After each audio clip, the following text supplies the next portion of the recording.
nekaj povedati. Pojem najmanjši skupni imenovalec je seveda, mislim, da matematično pomenil besed.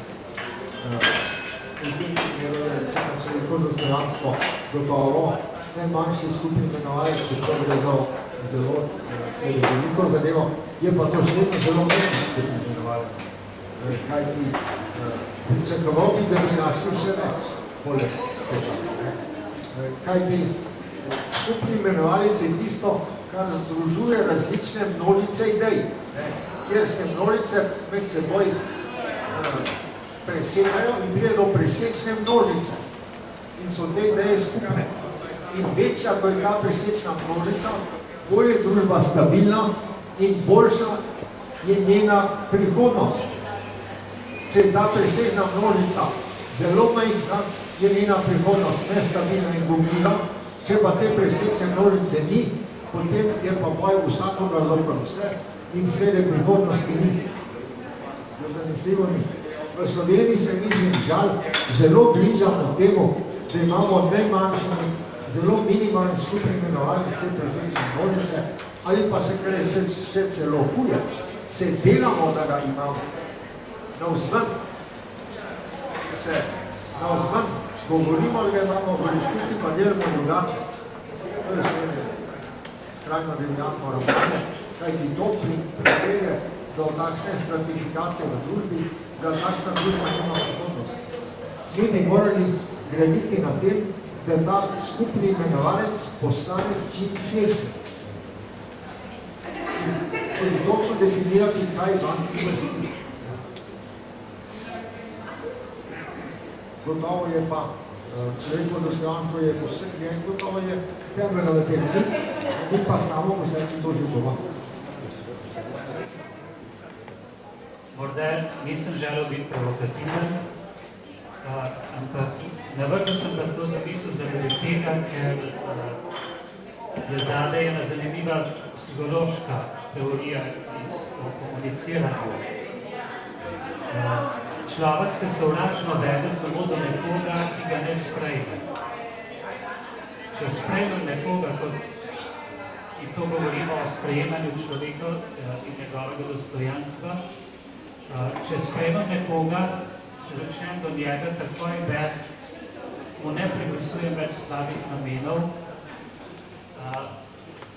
in diskurs, recimo temu, kot rečemo, civiliziran ali pa demokratičen, pluralistični, morda diskurs je v tem, da nekamo potem se napadati osebno, ampak se začnemo specifično omejevati na bodisi izjave, bodisi določeno ravnanje, ne pa na osebo, na to, kakšen je kdo.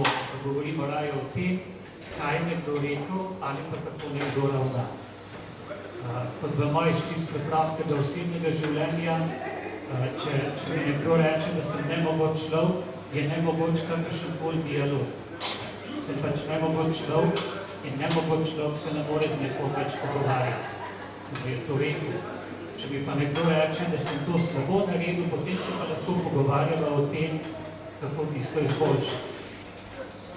To vprašanje, ki ste ga zdaj v tem zadnjem krogu nekako postavljali, se na ilo vsuslo, če sem prav razumel, kako nekako iz tega stanja pridati, kako preseči ta, recimo, nek začaran krog sovražnega govora.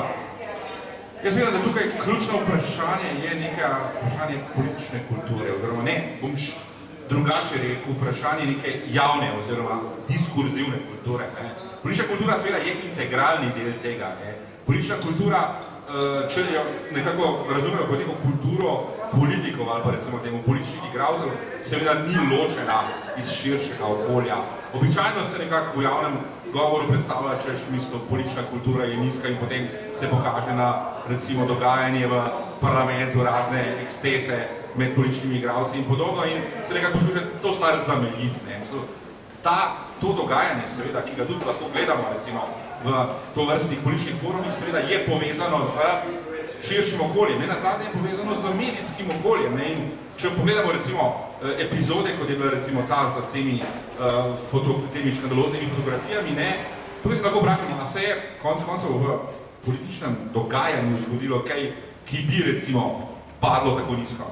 Jaz mislim, da ne, oziroma zelo redke so, če že bile to vrstne epizode. Ne? In tukaj rešitev dejansko je zgolj neke širše narave, gre za bolj stvar kulture, kot pa nekih, recimo, nekih državnih intervencij, v smislu tega, da bi zdaj pa dali neko državno nadzorno ustanovo, ne, ki bi zdaj dela nad sovražnim govorom in to sankcionirala. Ne. To bi dejansko bila lahko v bistvu neka, kako bi rekel, zdravilo, ki je bolj nevarno od bolezni, ne, v smislu tega, da bi se to lahko dejansko zlorabljalo za, recimo, da bi vsaka izvršilna oblast, ne, ki bi tukaj držala roko ali pa ne, ki bi nadzorovala to vrstno, recimo, nadzorno telo, to smo možno zlorabljala, zato da bi tiste medije, ki niso dovolji, da bi jih pod neko krinko sovražnega govora preganjali. Tukaj pač ključno vlogo igrajo pač seveda družba kot taka, igra civilno družba, igrajo konc koncev mediji in medijske organizacije. Ne. Kaj je konc koncev ključen problem to vrstne epizode? Ne, da človek, ki ureja ta tednik, ne, je hkrati še predsednik društva novinarjev. Ne. Se pravi, to vrstne deformacije prihajajo iz samega vrha to vrstne organizacije. In konc koncev, tudi če pogledamo, kakšna je bila reakcija ostalih medijev, tukaj je bila, lahko bi rekel, zelo zadržana ali pa celo sprenevedajoča. Tukaj lahko si predstavljamo, kako drugače bi bilo, če bi to vrstno stvar si privoščil, recimo, Reporter ali pa Demokracija ali pa kakšno od podobnih medijev. Verjetno bi bile reakcije daleč bolj silovite, kot so bile v tem primeru, kjer je sicer šlo za nek odnos v smislu, vse to res ni bilo prav v redu, ampak ni bilo pa kakšnih zelo resnih, recimo, obsodb ali pa kritik do vrstnega ravnanja, z določenimi izjemami, seveda. Tako da, tukaj, in primer, ki ga je prej kolega Avbel navedel, je dejansko zelo povedan. Tudi sami politični igralci lahko igrajo tukaj neko pomembno vlogo, v smislu nekega fair playa. In v tistem primeru, ki ste ga omenili, je šlo v bistvu za odrasle otroke od guvernerke Pelenove. Skratka, je bila situacija drugačna kot tukaj, ker je šlo dejansko za otroke v pravem pomenu besede, spravi mladoletne otroke, ki sami ne odločajo o svojih zadevah. Zato je pač ta zgodba še toliko bolj škandalozna. In tukaj seveda igrajo pomembno vlogo ne toliko, recimo, nek represivni aparat države, to seveda tudi pravna država sodišča morajo v bistvu svojo funkcijo upravljati. V bistvu so sodišča tukaj edina, ki lahko nekako to vrsto sekretarja opravijo, ne pa neka, recimo, neke organe, ki bo zdaj neka izvršilna oblast postavljala. In pa seveda jasno, tudi pač družba kot takšna, civilna družba, je tista, ki je bistvena pri dvigovanju neke, recimo, to vrstne javne kulture, nekega javnega dialoga. Če lahko je še nekaj dodan, in zadeva, ki danes ni bila dosti omenjena, se pravi, omejevanje svobode izražanja, dokot lahko pač omejujemo svobodo govora. Še posebej, če izhajamo slovenske zgodovinske izkušnje, kjer je bila pač svoboda govora skozi zgodovino zelo omejevana. Če spomnim, zakaj je gospod Jožef Pušnik šel sedeti za 7 letov v Samico, zato ker je pač objavil nekaj prispevkov o slovenski agrarni reformi. Oziroma, če se spomnimo iz slovenskega pišnjega konteksta sodbe zoper pisateljico Bredo Smolnika oziroma pisatelja Pikala, kjer je bila pač svoboda kritičnega izražanja, pač tudi omejena strani slovenskih sodnih organov. Tako, ko govorimo o svobodi izražanja in sovražnega govora, se pač moramo vprašati, kdaj lahko svobodo izražanja omejimo. To pač lahko storimo samo z natančno in tehtno uporabo načela sorazmernosti. Se pravi, svobodo izražanja lahko omejimo samo, če je ukrep nujen, primeren in sorazmeren v neki demokratični družbi. Seveda pri politiki, ki pač javno nastopajo v slovenskem javnem prostoru, je pač ta meja, dokodar pač lahko mediji posegajo v njegovo zasebnost, pač nekoliko nižja kot v nekaterih drugih primerih. Če se na primer spomnimo primera, kjer je Evropsko sodišče prejšnjem tednu, prejšnjega tedna odločilo v primeru zoper Španijo. Tegije zoper Španija je šlo za primer, ki je baskovski pisatelj oziroma novinar objavil v nekem časopisju članek, kjer je pač označil španskega kralja za kralja mučiteljev, se pravi mučiteljev, ki mučijo baskovske zapornike v španskih zaporih. In v tem primeru je Evropsko sodišče človekove pravice dalo prav temu gospodu Tegiju, kjer je pač zapisalo, da je Španija prekršila preveč posega njegovo zasebnost, njegovo pravico do svobode izražanja s tem, ko ga je zaprlo za 1 leto in pol, zato ko je samo to zapisal. Seveda je pač drugo vprašanje v primeru, ko so v igri pravice otrok. Tako da vedno pri svobodi izražanja, imenovanju svobode izražanja, še posebej v tem slovenskem kontekstu, moramo biti zelo natančni pa previdni, ko govorimo o omenjevanju te pravice. Hvala. No, ta zadnji primer vendarle ni značilen, kajti šlo je za svobodo umetniškega izražanja. Svoboda umetniškega izražanja je posebna oblika svobode izražanja, ki ima drugačna. Tu so merila se razlikujejo od umetniške izražanja, zlasti v literarnih delih, v knjigah, kar tako govorim. Tu je merilo vendarle nekoliko drugačne, bolj v prid umetniškega izražanja. Preprosto povedati. Če ti primerjam in ker nisi obsojen za isto stvar, recimo, ne vem, kot Goebbels na nekem procesu, si pod kriminalnim dejanjem. Če ti primerjaš mene in Goebbelsa, ko me bojo obsodili za Goebbelsa, v redu, takrat lahko primerjaš in delaš stvari. Ampak vse ostalo bi moralo se pa takoj tretirati po uradni dolžnosti kot kriminalno dejanje. Zdaj, to moramo pa spremeniti, ni.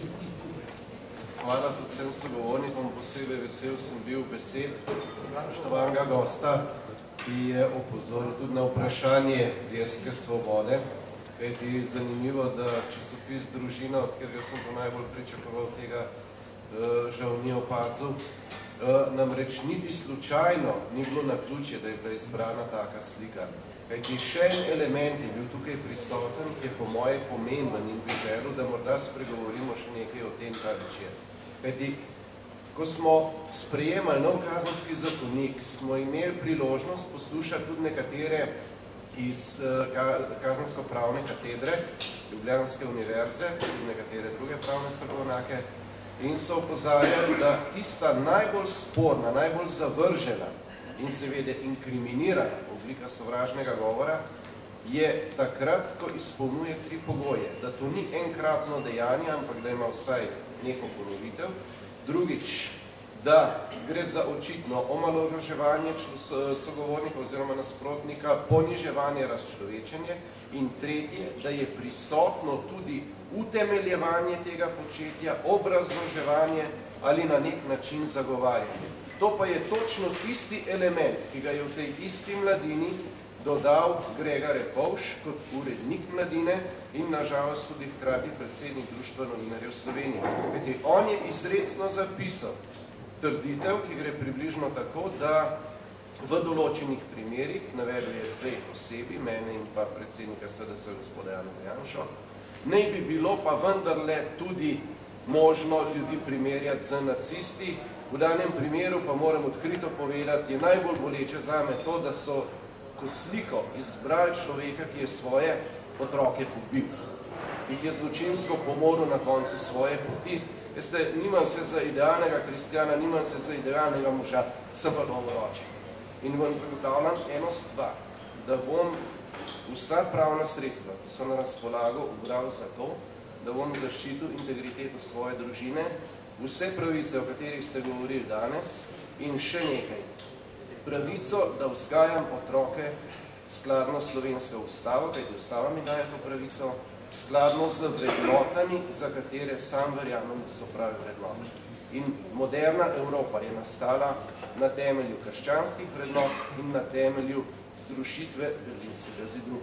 Brez teh 2 elementov moderne Evrope in nas v njej zagotovo ne bi moglo biti. Iz tega razloga bi želel torej, da osvetlite še to vprašanje tistega uvodnika, ki je bil hkrati objavljen v Mladini, in pa morda še nečesa, kar zadevo še dodatno postavlja v čudno luč. Namreč isto zgodbo je potem nadaljeval še gospod Miheljak, dr. Miheljak, v Dnevniku, ki je potem iz tega naredil celo obrazložitev, zakaj je vendarle dopustno, da v mojem primeru je navajal, da gre za zlorabo otrok, a pripeljal sem jih na mašo na Brezje Nikogar nisem prosil, naj nas slika daleč od tega, lahko greste vprašati patre, da sem jih tisto leto prav prosil, če smo lahko nekje od zadaj, pa so nas tako vljudno prosili, da gremo mi tja od spredaj, namreč vedel sem, da bodo tam mali naredili totalen cirkus, Maša je namreč posvečena dvojčkom in seveda otroci so razumeli, da gre torej za nje, ker imam dvojčke, in potem je bilo tako v prvi vrsti majhna norišenca, ker sta skakala in opozarjala nas. Zato je tudi bilo tako vzdušje, kot je vidno na tisti sliki v resnici. In kdor v to posega, ta pač ne razume, kaj je družina in družina ni vrednota. In mislim, da je žalostno, da živimo v taki družbi. Mimogrede pa še to, ko se očita politikom, meni konkretno, da sem kakorkoli zlorabil družine. Nikdar ne boste našli posnetka, da bi jaz peljal družino ali pa izsilil na en oder, tam pod strankarsko zastavo, da bi nekaj mahal pa skajal. Pa tudi če bi jih, to je normativno, to je normalno v Evropi. Poglejte sosedno Avstrijo. In ne boste verjeli, poglejte predsednika naše države, pa še nekatere druge, ki so se ob zmagi na volitvah ali pa v času volilne kampanje še kako opira na svojo družino, družinske člane, jih tudi izpostavljali, sodelovali so v njihovi volilni kampanji neposredno, na prireditvah, na odru, so stali od njih. In kaj? Jaz sem sporen, oni pa niso. Kje pa so to enaka merila za vse? Po ustavi naj bi bila, po ustavi naj bi bili vsi pred ustavo in zakonom enaki. In pri tem bo strani. Ja, slišali smo zdaj veliko tehtnih pogledov, mislim pa, da je bilo vendarle skupno vsem to, da nihče ne odobrava takšnih pojavov sovražnega govora, kot so se pojavili v Sloveniji, da se govor pojavil tudi v medijih in ne se strani, bom rekel, nepremišljenih posameznikov in na vse zadnje, da moramo sovražnemu govoru odločno reči. V takih vidih, da se pojavlja, mislim, da je to tudi lahko sporočilo današnje.